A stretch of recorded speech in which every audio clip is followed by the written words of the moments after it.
আমরা যারা নিয়মিত আর্টিস্ট আছি তাদের সবারই একটাই সমস্যা, পেইন্ট করার পর ব্রাশগুলো এমন শুকিয়ে শক্ত হয়ে যায়। আসসালামু আলাইকুম everyone, I am from Infinite artistry.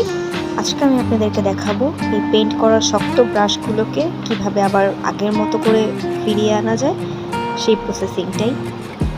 আমরা যারা সবসময় আর্ট করি তারা আর্ট করার শেষে ব্রাশগুলোকে ভালোভাবে ক্লিন না করার ফলে আমাদের ব্রাশগুলো এইভাবে শক্ত হয়ে যায়। তো সেটার জন্য আমরা কি করতে পারি, প্রথমে একটা কাপের মধ্যে আমরা সামান্য পানি নিব, অ্যান্ড দেন এখানে আমি মিক্স করব হচ্ছে সিনথেটিক ভিনেগার।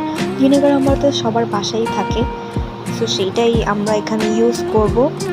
দেন দেখতেই পাচ্ছেন আমার এই ব্রাশগুলো কতটা হার্ড। তো আমি সেই ব্রাশগুলোকে ভিনেগারের মধ্যে অনেকক্ষণ ভিজিয়ে রাখবো।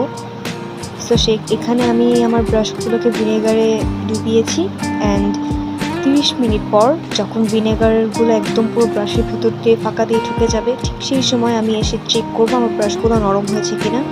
তো 30 মিনিট পর আপনারা দেখতেই পাচ্ছেন আমার ব্রাশগুলো কতটা নরম হয়ে গিয়েছে।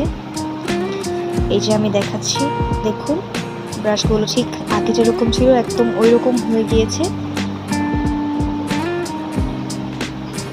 আমি এখন হাত দিলেই বোঝা যাচ্ছে আমি আমার ব্রাশের সফটনেস অনুভব করতে পারছি। তো আপনারা চাইলে এইভাবে ট্রাই করতে পারেন, আশা করি আপনাদেরও কাজে লাগবে। আসসালামু আলাইকুম।